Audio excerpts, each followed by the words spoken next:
Good morning. This story is called The New Boy. The New Boy by Anne Harth. Swish! The ball went through the hoop. Luke caught it. He bounced his new ball up and down the driveway. He dribbled it in a circle. He shot it at the basket. Swish! He looked up at his new house. It was okay. At least he had his own room. He didn't have any friends, though. He missed Elliot and Jake. He missed the other kids at home, too. I guess this is home now, Luke said to himself. Come on, Luke. Dad held the door open. It's almost time for school. Luke shot one more basket. Swish. He went inside. Do I have to go to school? It's your first day, Dad said. Maybe you'll meet someone who likes basketball. Luke shrugged. Do you and your friends like basketball? Do you play before school or after school? Hurry, Dad said. You don't want to be late. Luke put his ball away and climbed into the car. They stopped in front of the school. It looked big. Kids were everywhere. Luke didn't know anyone. Who would talk to him? Would he eat lunch alone? Would anyone want to be his friend? Dad walked Luke to his classroom. Remember, your teacher's name is Miss Crunch, not Captain Crunch. Luke gave his dad a small smile. Bye. What's your teacher's name? Is it Miss, Mr., or Captain? Do you know any teachers with the name Captain? That's silly, isn't it? He pushed open the classroom door. Everyone stared. He didn't feel good. His face felt warm. Hello, Luke, Miss Crunch said. Welcome to our class. You can sit here next to James. She tapped long fingernails on a desk.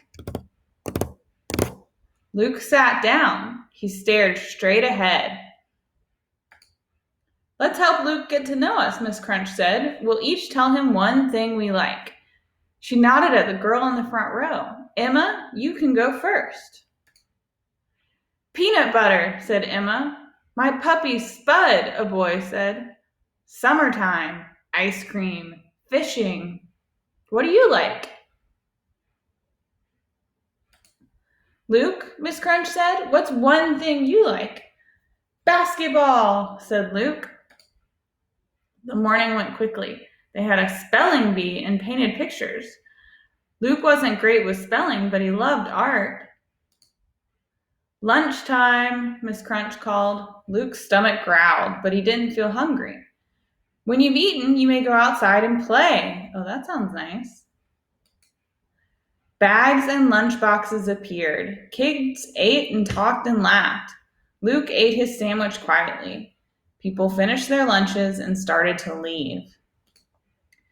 Luke didn't want to sit alone. He packed away his lunchbox and went outside. He wandered through the schoolyard. Kids jumped rope and played tag. Some sat in small groups. It was worse than he thought. No one talked to him. Oof! Something hit Luke in the stomach. It bounced on the ground. A basketball. Luke picked it up and looked around.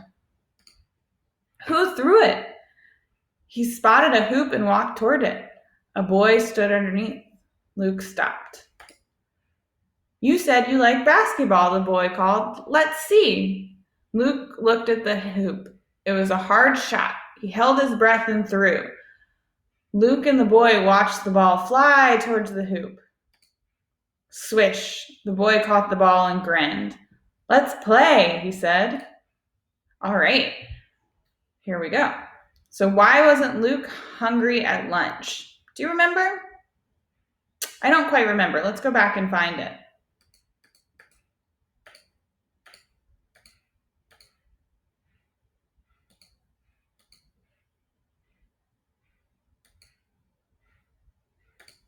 Let's see. Lunchtime, Miss Crunch called. Luke's stomach growled, but he didn't feel hungry. When you've eaten, you may go outside and play. So he didn't feel hungry at lunch, but he ate it anyway. Remember?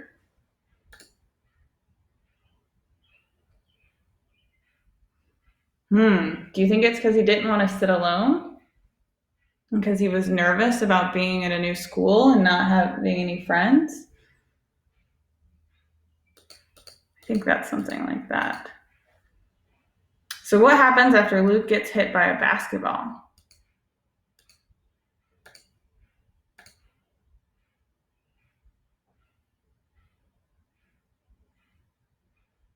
See, he gets hit by the basketball and then he sees the hoop. And then what happens?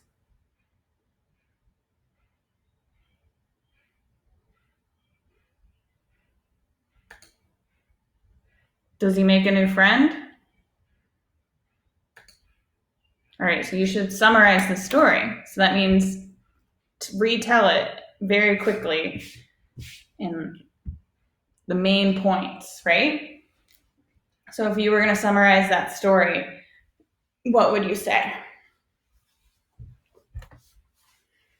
Would you say that Luke just moved and he has to go to a new school and he's nervous about not having any friends, but he meets another boy who likes to play basketball too? Would that make sense? What would you say? What was your favorite part of this story?